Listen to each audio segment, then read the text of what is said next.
"This house is absolutely stunning," exclaimed my sister-in-law as she inspected every corner. "You're really calculating, aren't you? That's why you decided to inherit this house," she added accusingly. After examining the house, Noelle made an unexpected remark. "You have great taste. We're going to inherit this house." "Hasn't the inheritance matter already been settled?" I countered, trying to understand what she meant. "There shouldn't be any objections. We've decided to trade our current home for this one," she insisted. Her determination was evident. It was clear that arguing with her was pointless, but the moment was approaching when she would find out what I was truly capable of. "I'm Remy. I'm 28 years old and unmarried. Currently, I'm taking care of my grandmother, who is ill, while living in her house with my mother. I have a married brother, Mark, but since he found it difficult to support our grandmother, I took on the role. Although my mother is also around, she's old and finds caregiving difficult, so I'm the primary caregiver for my grandmother. When we were little, our mother got divorced and worked hard to raise us. As a result, my brother and I were mainly raised by our grandmother. I can't abandon her after all she has done for us. Moreover, I am single and have a flexible schedule due to my ability to work from home.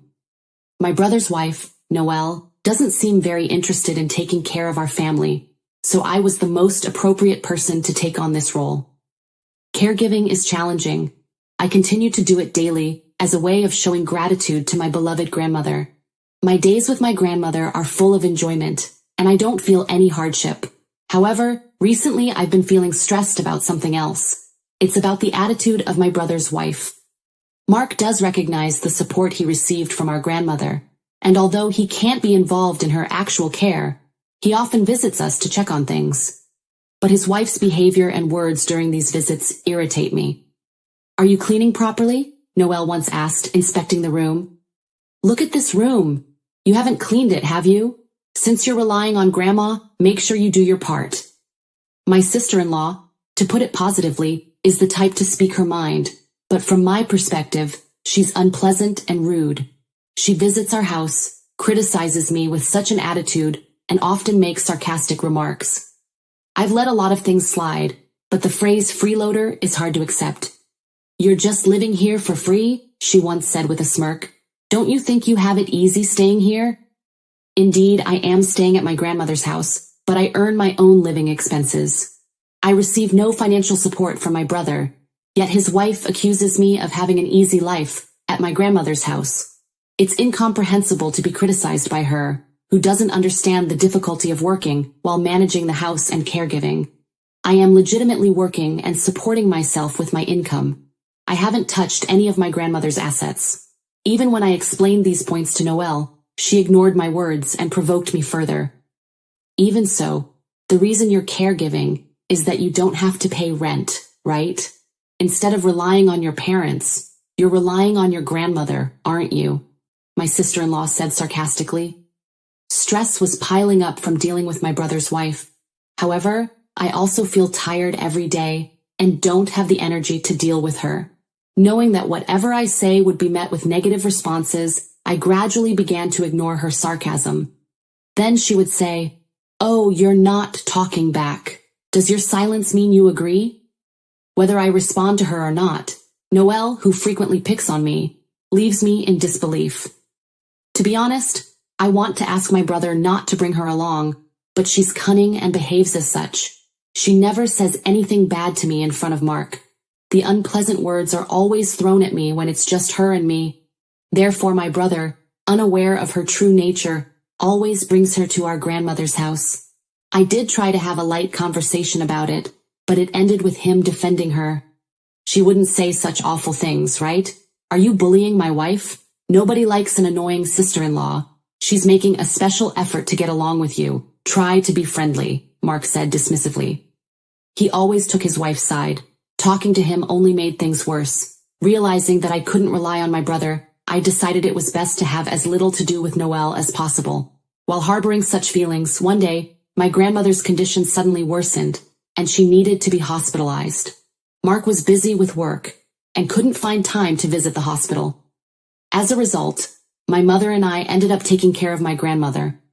My mother's health wasn't good either due to overwork, so it was difficult for her to go to the hospital every day. Therefore, I was the one who went to the hospital daily, checking on and caring for my grandmother.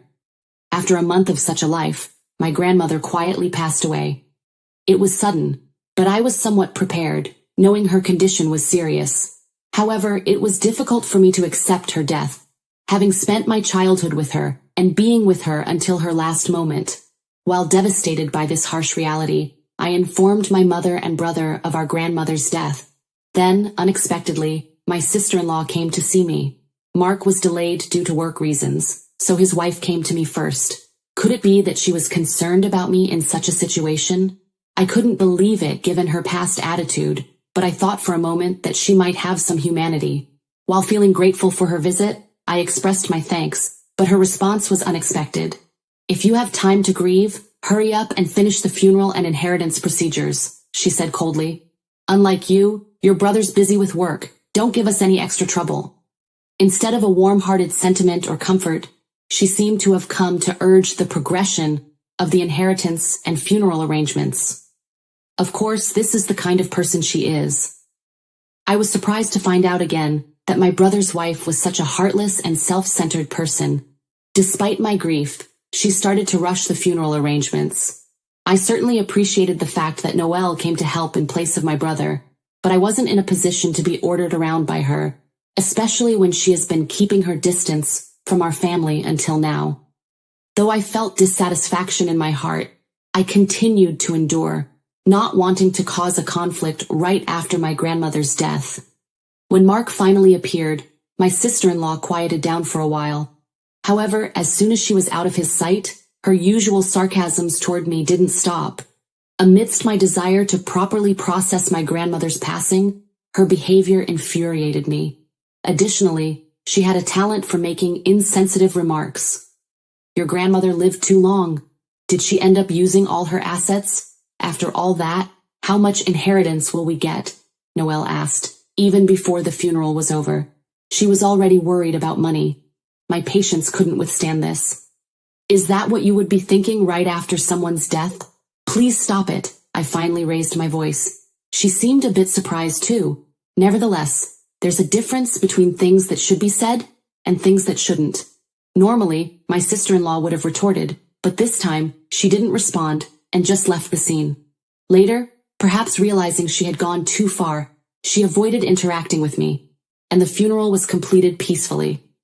At that point, my mental state also began to stabilize. I hadn't completely overcome the shock, but I vowed in my heart that it was pointless to dwell on the past. I returned to the house where I had lived with my grandmother and began to sort through her belongings alone. While organizing what inheritance should be claimed and what needed to be dealt with, my brother and his wife visited. "I'll help to sort out her belongings," Mark offered. There were many items, so I was grateful for the help. However, Noelle, yet again, focused only on discussing assets and money. While sorting through our grandmother's belongings, it might be understandable to discuss inheritance. I didn't argue with her at that time, but even my brother seemed slightly puzzled by her attitude. As we continued to sort out her things and progressed with the inheritance procedures, it became clear that what our grandmother left behind was her house and some money. At that moment, my sister-in-law quickly said, "We'll take the money. This house isn't suitable as a place for us to live, so you should inherit the house and take care of it." Perhaps the house, clearly showing its age, didn't appear valuable in her eyes. I sensed from her attitude that choosing money was more beneficial to her. Mark seemed slightly perplexed by her argument, but ultimately chose money over the house. Understanding their intentions, I calmly decided to inherit the house. As the conversation wound down, my brother and his wife began preparing to leave. "Thanks for helping out," I said as I saw them off at the entrance. Just as they were leaving, Noelle leaned close and murmured with a smirk, "Too bad all you got was this old house. But hey, at least I walked away with the cash. Was looking after your grandmother even worth it?" With that, my sister-in-law turned and walked away, her words laced with disdain. Her contempt for me was unmistakable to the very end. That day, I made a silent vow. No matter what the future holds, I will never forgive her. In the following months, I continued to live with my mother in the same house. It felt quiet without my grandmother. On a particular day, my mother was away on a trip with her friends, which added to the stillness within the house. As dinner time approached and I was about to head to the kitchen, the doorbell rang. Who could it be? I wondered as I headed to the entrance, where I found my brother's wife standing alone. My brother was not there. She had come alone. Good evening. Is something wrong? I asked in surprise, opening the door to find her already stepping inside. Hey, why did you keep it a secret? This house is amazing, Noelle exclaimed loudly, inspecting every corner of the room. You're really calculating, aren't you? You knew this would happen. That's why you chose to inherit the house. Her words were always laced with criticism towards me. Perhaps she was surprised by the transformation of my grandmother's house. From that surprise, she directed her grievances at me. In truth, after my grandmother passed away, I earnestly renovated the house. Recently, more and more people have been customizing and renovating homes themselves. I was also interested in this trend and, though a beginner, decided to give it a try. Fortunately, a friend who worked in construction lived nearby. With his support, I was able to finish the house to my liking. This house was something my grandmother was proud of. When she was alive, she used to say with a smile, "Grandpa was particular, so the carpenter chose and used good quality wood for this house." My grandfather had a particular preference for wood, and his acquaintances at the construction company were highly praised for their skills. I respected my grandparents' wishes and went on to renovate the house. The renovated house looked like luxurious accommodation. While incorporating modern design, it maintained the presence of my grandparents. This house, which my grandmother cherished, also became a valuable place for me. After looking around the house, my sister-in-law made an unexpected remark. "You have great taste to renovate the house like this. We'll take this house as our inheritance." Wasn't the inheritance issue already settled? I asked, struggling to understand what she was saying. She then said assertively, "Listen, we've decided we'll exchange our current house for this house. This house will be my husband's inheritance. You agree, right?" She was pressuring me as usual. "There shouldn't be any objections because it's an exchange," she insisted. "We'll start moving immediately. Sort out your belongings and leave soon." My brother's wife repeatedly said to leave, as if she had gone mad. I reiterated the facts about the inheritance, but she seemed to intentionally ignore them. Her determination was clear. She wouldn't budge, no matter how much I tried to persuade her. She believed that not yielding would make her point. It was obvious that arguing with her was pointless. Deciding that further dialogue was impossible, I chose to temporarily retreat. "Understood. Then I'll leave this house," I conveyed to her, and started organizing my things. "You've got it now. Please don't waste any time," she demanded, a wave of relief crossing her face as she saw me cooperating. Her expression softened into a smile. Ignoring her smug expression, I pretended to collect my belongings and walked to the garden shed. From there, I took the tools used during the renovation and headed back inside, where Noelle was waiting. Seeing me holding the tools, she was momentarily surprised, but soon urged me to hurry. "You can move those tools later. Just clear the room for now," she continued. "I understand. I simply needed these to collect my personal belongings," I replied, and slammed the tools into the large living room wall. My sister-in-law looked shocked, unable to grasp what was happening. Ignoring her astonishment, I began removing the wall materials. At that moment, my sister-in-law screamed in shock, seeing me destroying the house. She attacked me in fear, raising her voice. "Wait, you! What are you planning? What are you trying to do?" she yelled, desperate to stop what I was doing. While holding her back with the tool, I explained, "All the materials for the house renovation were paid for by me. They are my belongings, so I will collect them all." "That's not what I meant. Stop the destruction." Noelle continued to scream but didn't come closer to me. Ignoring her cries, I continued to strip off the wall components. As I was about to start working on the floor with my tools raised, my brother appeared. I had called him immediately when I had left my sister-in-law alone to fetch the tools. "What's going on?" I could hear loud voices from all the way outside, he said as he entered the room. Seeing the state of the living room, he looked astonished. What happened to both of you?" Mark must have been greatly surprised to see the damaged room, me holding a tool, and his wife crying next to him. She quickly told him what had happened.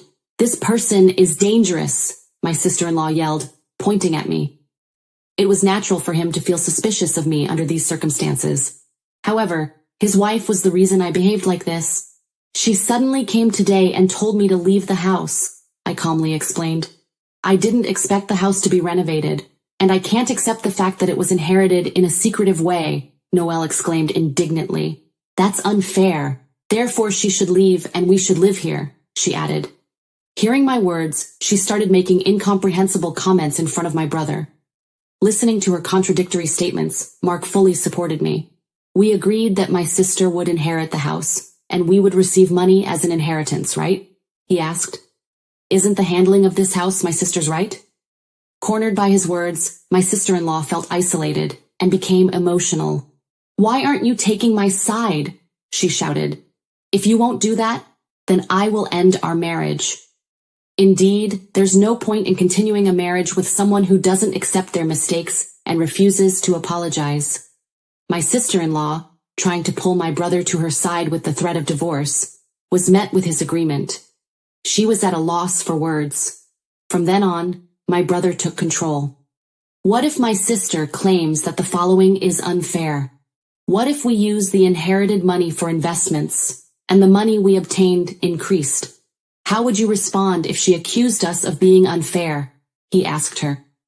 There's no way I'd concede, my sister-in-law replied emotionally. We're the ones who invested it, and we haven't violated anything, she concluded. Receiving her reaction, my brother spoke softly as if to guide her. Do you really think so? But what you're arguing is the same thing. This residence is old, and my sister used her own funds to renovate it and increase its value. After inheriting it, she just changed it according to her own wishes. There's no issue. My brother then turned to me. I'm sorry, he said. Sitting next to him, he appealed to his wife. You should apologize to her. Perhaps you'll realize your mistake through this perspective, Mark demanded. With tears in her eyes, Noelle said, I'm sorry for causing such a commotion. Of course, there are many things I wanted to point out, but for now, I accepted her apology. I sincerely apologize, my brother added. After that, my brother left the house quietly with his calmed-down wife. Though it was somewhat forceful, I was able to protect the house I had shared with my grandmother. As I saw off my brother and his wife, I spoke to my grandmother in heaven. I got a bit too excited and damaged your beloved house, Grandma. I'll touch it up until it's beautiful again. So please forgive me, Grandma. I'll take good care of this house from now on. Thank you, my dear. It felt as if I received a reply from my grandmother. My grandmother's photo that was displayed in the house seemed to be smiling faintly. Eventually, my brother chose the path of divorce. It became clear that what I said about her past attitudes and words toward me was true, and it seemed he also judged it would be difficult to keep living together. She probably wouldn't change. My brother hinted with a smile that perhaps our grandmother had given him some advice. As for me, I rebuilt the damaged house with my own hands. The repair costs were claimed by my brother to take responsibility for his ex-wife's mistakes. Seeing the state of the house, a friend who works at a construction company teased, that was a bold move. Honestly, I had always planned to renovate the color of the living room walls someday. I was never completely satisfied with it, but despite the challenges, I'm now happy with the outcome. Moving forward, I hope to cherish the memories this house holds and create new ones to build upon those experiences.